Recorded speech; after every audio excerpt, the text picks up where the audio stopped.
I'm Cheryl Baxter. I'm chair of the Canmore's Community Public Art Committee, and I'm here today to welcome you all to this place.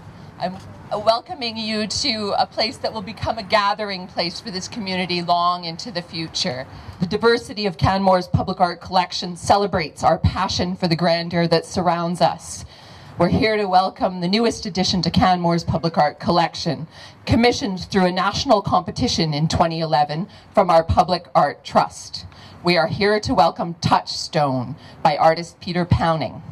And to speak to you further about the piece and the artist, I'd like to welcome Canmore's Mayor, John Borrowman.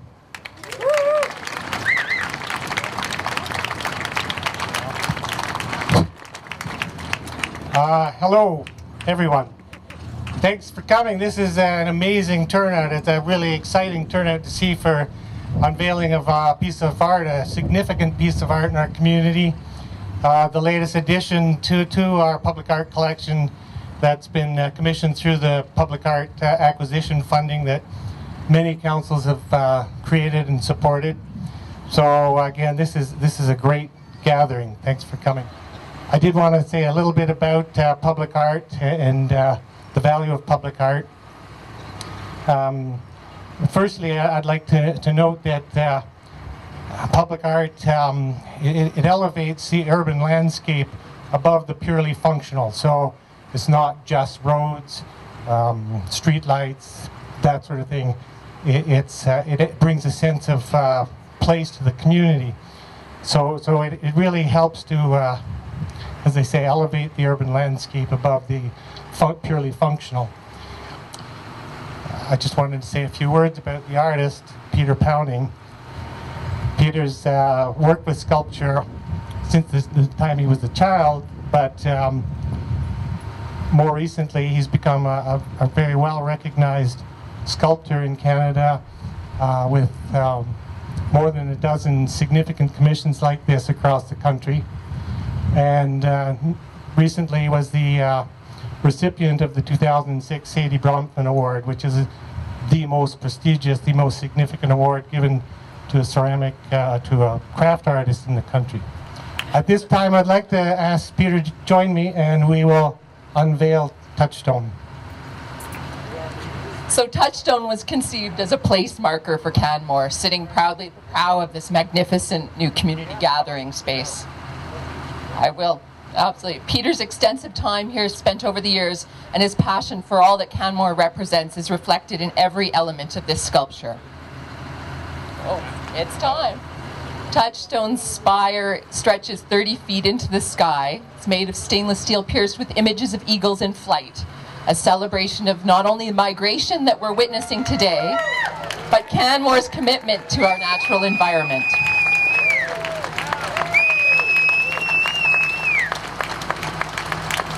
Ladies and gentlemen, Touchstone. And I'd like to now bring forward the artist. Ladies and gentlemen, Peter Powning.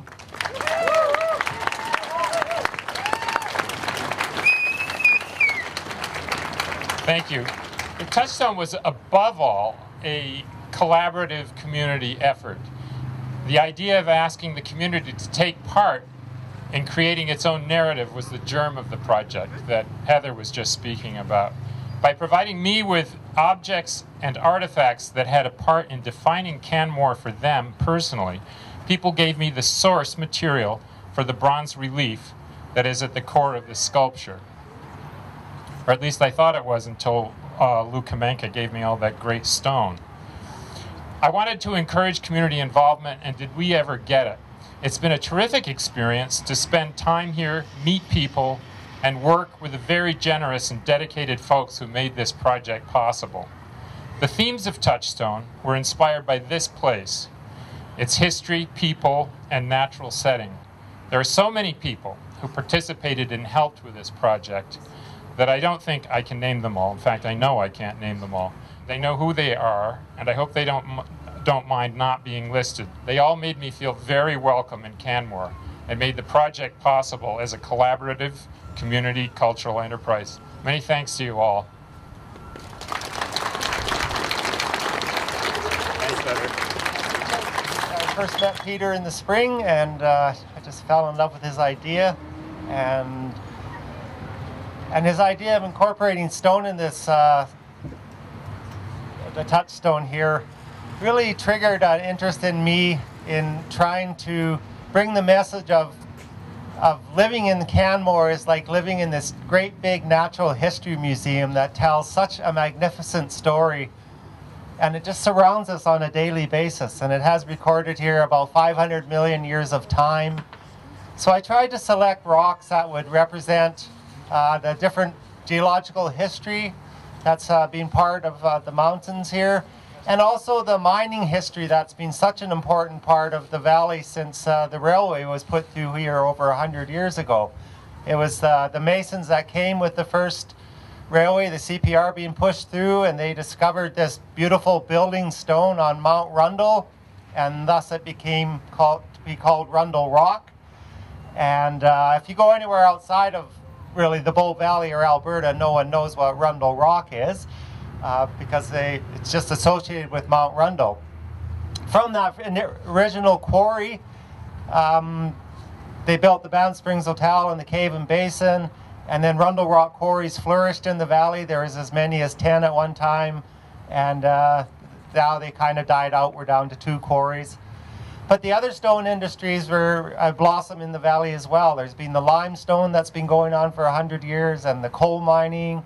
So I tried to incorporate pieces of these in Peter's work here, just so they would be in stone and here to tell a story. And each piece that's part of this sculpture here has a little geological story, a little piece of history involved. There's pieces of coal. There's pieces of petrified trees that are 165 million years ago. Petrified wood is Alberta's natural or provincial stone.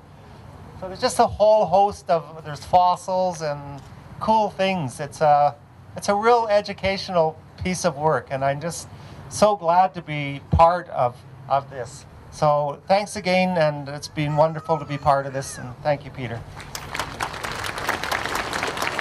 Thank you so much for coming. Thank you to the community for welcoming this project to Canmore.